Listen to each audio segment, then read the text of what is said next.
မင်္ဂလာပါဒါလေးကတော့တောင်ကလာပါမြို့နယ်မှာရှိတဲ့တိုက်ခန်းလေးမှာကိုရီးယားပါကီဂျန်ငင်းလေးခင်းကျင်းဖြစ်တာပဲဖြစ်ပါတယ်ပထမဆုံးဘီလက်မြေတော်ပင်ကျော်ဂျိုးလေးတွေခွာမယ်ဒီတန်ရှင်းလေးလုပ်မယ်ပေါ့နော်ကျန်းချင်းမခင်းမီအောက်မှာငွေမင်ဖော့ပေါ့နော်အထူသားလေးကိုထပ်ပြီးတော့ခင်းပေးထားပါတယ်ကိုရီးယားပါကီလေးတွေကြွခြင်းခုန်တက်ခြင်းမဖြစ်ရလေအောင်ဒီလိုမျိုးနံရံနဲ့ကြန်းငင်းကြားမှာဒီလိုလေးနေရာလေးခြံထားပေးရပါမယ်နော်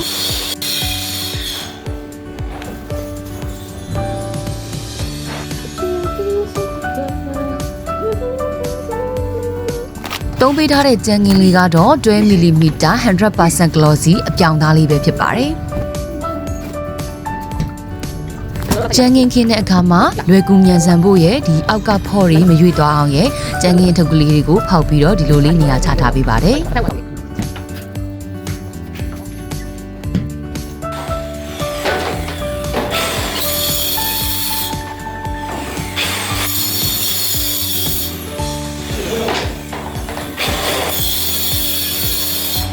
မီးလာတဲ့ခါကျရင်တော့ဒီလိုလေး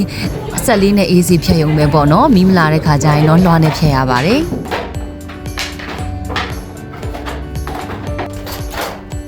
ကြမ်းငင်းခင်းတဲ့အခါမှာလည်းခင်းကျင်းမှုနီးစနစ်မှန်ကန်ဖို့ကအရေးကြီးပါတယ်ရှာရိုးကြမ်းငင်းခင်းသလိုမျိုးပဲကလစ်အဖိုးအမချိတ်ပြီးတော့လွယ်ကူစွာခင်းကျင်းနိုင်ပါတယ်လက်ရပိုင်းမှာလည်း brandy ကိုတစ်နှစ်တိတိပေးထားပါတယ်ရှင်12mm အထူဖြစ်တဲ့အတွက်နေရတဲ့အခါမှာတောင်တောင်နေနေရှိပါတယ်။နောက်ပြီးတော့အပြောင်သားလေးဖြစ်တဲ့အတွက်ကြောင့်မို့လို့အချစ်ရအစင်းရတော့ထင်းလွယ်ပါတယ်ရှင်။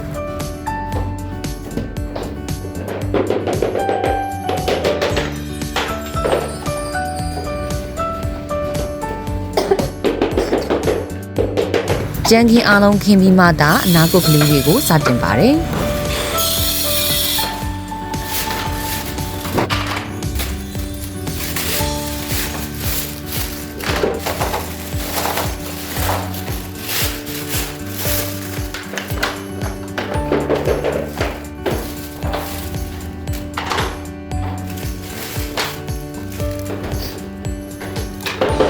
စကရီနာကိုလည်းလုံးဝအထူသား PVC အထူသားလေးသုံးပေးထားပါတယ်။သူ့ရဲ့ size ကတော့3လက်မရှိပါတယ်။အရှည်ကတော့6ပေခွဲလာပါတယ်ရှင်။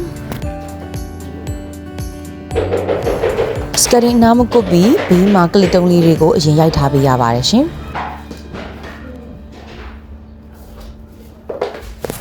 ကြမ်းငင်းချက်ပြားတွေခင်းတဲ့အခါမှာမြန်ဆန်သလိုစကရီအနာကုတ်တဲ့နေရာလေးမှာတော့အနည်းငယ်အချိန်ယူရပါတယ်ရှင်။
စကရီနာကုတ်တဲ့နေရာမှာလည်းတိုင်ပုံများရှိတဲ့အခါမှာ45ဒီဂရီချိုးပြီးတော့တေသက်လာပါစွာကုတ်ပေးရပါတယ်ရှင်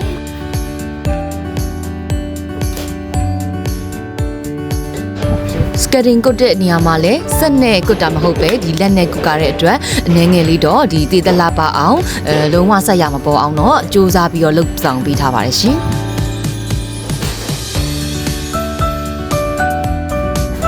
ဒီကြမ်းကင်းကာလာဒီဇိုင်းနဲ့စကတီနာကုတ်ကလေးတွေကိုလည်းလုံးဝလိုက်ဖက်မှုရှိအောင်အနည်းဆက်ဆုံးပေါ့နော်ကာလာလေးတွေကိုရွေးချယ်ပြီးတော့ထည့်ပေးထားပါတယ်ရှင်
ကတင်အနောက်ကုတ်ကလေးတွေကပ်ပြီးသွားတဲ့အချိန်မှာတော့ဒီနံရံနဲ့စကတင်ကြားထဲမှာဟနေတဲ့နေရာလေးတွေရှိလို့ရှင်လေဒီဆီလီကွန်နဲ့ free service ထိုးပေးပါတယ်ရှင်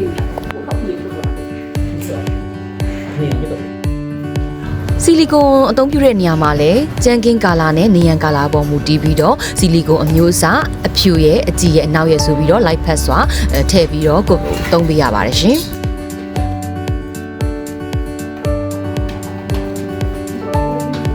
ဆီလီကွန်ကိုလေကားမှာအသုံးပြုတဲ့အခါများသောအားဖြင့်အနက်ရောင်ကိုသာအသုံးပြုရပါတယ်ရှင်။စိုက်ကြတဲ့ဆုံးကိုတာဝန်ခံကြီးချက်သူမှလည်းအမြဲရှိနေပေးပါတယ်။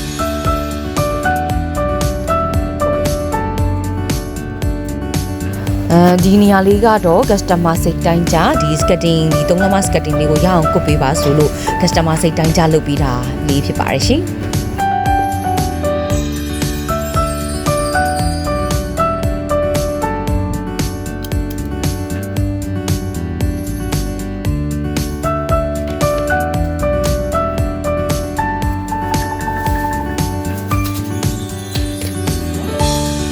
ဒါလေးကတော့အားလုံးခင်ချင်းပြီးချီးသွားတဲ့အနေအထားလေးပါရှင်။အင်ရှင်မမထံမှာလည်းအနံပြီးပါပြီရှင်။ After sales service အပြည့်တာဝန်ယူမှုတာဝန်ခံမှုအပြည့်အရေးသွေးပြည့်နဲ့လူကြီးမင်းတို့ရဲ့အဆောက်အဦတွေထွက်လျှံထက်ရှိနေပြီနော်။ကိုမီသားစုလိုသဘောထားပြီးပုံဖော်ဖန်တီးကျင်တာလေးတွေကိုပွင့်ပွင့်လင်းလင်းပြောဆိုအခမဲ့တိုင်ပင်ဆွေးနွေးနိုင်ရန်အတွက်39ကို2513ခွန်39ခွန်139ကို25134949ကိုဆက်သွယ်ပေးပါရှင်။မေးမြန်းလို့ဒီများကိုလည်း Viber Messenger များမှာလည်းမေးမြန်းနိုင်ပါတယ်ရှင်။နောက်တစ်ခါပြန်လှည့်ကြည့်စရာမလိုတဲ့ဝန်ဆောင်မှုအမိုက်စားတွေကိုလျှံထက်မှပြေဝရရှိနိုင်ပါပြီ။ပစ္စည်းချစိုက်ဝင်အဆုံးထိတာဝန်ခံကြီးချက်သူတယောက်အမြဲထားရှိပေးပါတယ်။စိတ်တိုင်းကြပြီဆိုမှငွေချေရုံပါပဲ။ဒီလိုမျိုးပြန်လဲကြည့်စရာမလိုတဲ့ဝန်ဆောင်မှုအမိုက်စားကြီးကိုရရှိမှာပါနော်။